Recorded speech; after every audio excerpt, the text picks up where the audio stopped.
नमस्कार। पंचनामा के इस कार्यक्रम में आप सभी का बहुत बहुत स्वागत है। आज हम चर्चा करेंगे उस पूर्व सिपाही का जिसने कि पूर्व डीजीपी का टिकट काट दिया। जी हाँ, बीजेपी के परशुराम चतुर्वेदी। अभी हाल ही में उनकी एक फ़ोटो वायरल हो रही थी जिसमें कि वो शराब पीते हुए नजर आ रहे हैं। अगर वो फ़ोटो बिहार की है और बिहार में चूँकि शराबबंदी है तो निश्चित तौर पर ये एक क्राइम है, लेकिन अगर वो फ़ोटो बिहार के बाहर की है तो ये उनका निजी मामला, उनका अपना शौक़ हो सकता है। फिलहाल मैं इस पर कोई टिप्पणी करना नहीं चाहूँगा क्योंकि मुझे नहीं पता वो फ़ोटो कहाँ की है, बिहार की है या बिहार से बाहर की है या फिर कब की है। लेकिन फ़िलहाल मेरे पास ये 12 पन्नों का हलफनामा है। ये वो हलफनामा है जिसे परशुराम चतुर्वेदी ने चुनाव आयोग को दिया है अपना नामांकन पत्र भरते हुए उसी समय। तो इस हलफनामा में सारी जानकारी है कि उनके पास कितनी ज़मीन है, कितने पैसे हैं, उनके ऊपर कितने केसेज हैं, उन्होंने कितनी तक उनकी पढ़ाई है, उनका एजुकेशन क्या है। तो ये सारी बातें इसमें हैं। तो चलिए आज इस हलफनामा का हम पंचनामा करेंगे और मैं बताऊंगा उनके बारे में कोई बहुत सारी जानकारियाँ, क्योंकि वोट डालने से पहले अपने प्रत्याशी को जानना ये आपका अधिकार है और मेरी ये कोशिश है कि आपको आपका अधिकार मिले और आप अपने प्रत्याशी को अच्छी तरीके से जान सके, समझ सके। तो चलिए शुरू करते हैं। परशुराम चतुर्वेदी, इन्होंने जो हलफनामा में अपना नाम दिया है वो है परशुराम चौबे, यानी परशुराम चौबे इनका ऑफिशियल नेम है। लोग परशुराम चतुर्वेदी भी कहते हैं। इन्होंने जो अपना पता दिया है वो महदा गाँव है। महदा जो बक्सर जिला का गांव है और बक्सर सदर सीट के मतदाता भी हैं।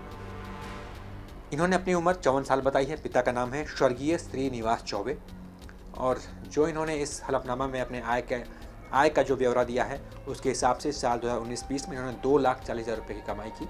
उसके बाद से 2020-21 में 2,70,000 रुपये हो गया, यानी कि एक साल में इनकी इनकम 30,000 रुपये बढ़ गई। इसके बाद से इनके 3 संतान हैं, अतुल, अश्विनी और अंकिता। ये क्या करते हैं इसकी जानकारी इस हलफनामा में नहीं दी गई है। फ़ोन नंबर इन्होंने साझा किया है 9431684440। आप चाहें तो ये नंबर नोट कर सकते हैं। आप अगर कोई ज़रूरत हो तो आप इन्हें कॉल भी कर सकते हैं। इसके अलावा इन्होंने जो जानकारी दी है, इनके हाथ में जो नकदी है इन हैंड जो है वो है 1,00,000 रुपये, यानी कि ये वो रकम होती है जो आपके हाथ में होती है, बैंक अकाउंट नहीं। आपके हाथ में इस समय जो आपके घर में पैसा रखा होता है उसे आप इन हैंड बोलते हैं। तो इनके पास 1,00,000 रुपये है, वहीं इनकी पत्नी के पास 75,000 रुपये नकदी है इन हैंड। इसके अलावा परशुराम चतुर्वेदी के पास एक भर सोना है जिसकी कीमत इन्होंने 50,000 रुपये बताई है। वहीं पत्नी के पास 5 भर सोना है जिसकी कीमत इन्होंने 2,50,000 रुपये बताई है। तो कुल मिला के जो चल संपत्ति है, जो संपत्ति आप यहाँ से वहाँ लेकर जा सकें, जिसमें सोना आ गया और बैंक अकाउंट आ गया और इन हैंड जो पैसे हैं वो आ गए, तो वो कुल मिला के इनके पास जो इन हैंड है वो है जो इनके पास चल संपत्ति है कुल वो है 1,79,000 रुपये। और वहीं उनकी पत्नी के पास चल संपत्ति है 3,40,000 रुपये। यहाँ पे पत्नी पति से ज़्यादा है, पत्नी के पास पति से ज़्यादा पैसा है। इसके बाद परशुराम चतुर्वेदी के पास जो अचल संपत्ति उसका भी जिक्र कर लेते हैं। उनके पास कृषि योग्य भूमि, जिस ज़मीन पर वो खेती कर सके, वो जो ज़मीन है इनके पास 24 लाख रुपए की वो ज़मीन है। इसके अलावा इनके पास जो आवासीय भवन है जिसमें वो रहते हैं वो है 12 लाख रुपए की। यानी कुल अचल संपत्ति परशुराम चतुर्वेदी के पास जो अगर आप देखें जोड़े तो ये 36 लाख रुपए की अचल संपत्ति है। यानी चल संपत्ति इनके पास 1,79,000 रुपये की है, अचल संपत्ति इनके पास 36 लाख रुपये की है, पत्नी के पास जो है इनके 3,40,000 रुपये हैं। आप इसको जोड़ लीजिए, ओवरऑल कर लीजिए और फिर आप देख सकते हैं कि उनके परिवार के पास कितनी रकम है।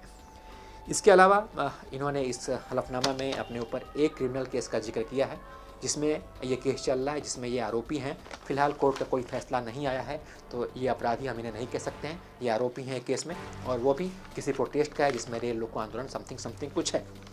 इसके बाद जो इन्होंने जानकारी दी है अपनी पढ़ाई लिखाई की, उसके हिसाब से इन्होंने नेहरू स्मारक उच्च विद्यालय बक्सर में साल 1979 में इन्होंने मैट्रिक पास किया है, 10वीं पास हैं ये। इसके आगे की पढ़ाई का कोई ब्यौरा इसमें नहीं है। तो फिलहाल पंचनामा के इस कार्यक्रम में इतना ही और बहुत बहुत धन्यवाद, बहुत बहुत शुक्रिया कि आपने ये कार्यक्रम देखा। आप चाहें तो इस वीडियो को शेयर भी कर सकते हैं ताकि अन्य लोगों को भी इसके बारे में जानकारी मिले। 28 तारीख को जब आप बटन दबाएं तो उससे पहले अपने प्रत्याशी के बारे में अच्छे तरीके से जान लें, ये हमारी कोशिश है, और ताकि आपकी सारी बातें क्लियर हो जाए आपके दिमाग में और फिर आप बिल्कुल पूरे विश्वास के साथ वोट करें कि जिसे आप वोट दे रहे हैं वो आपके लिए बिल्कुल सही प्रत्याशी है। बहुत बहुत शुक्रिया, बहुत बहुत धन्यवाद।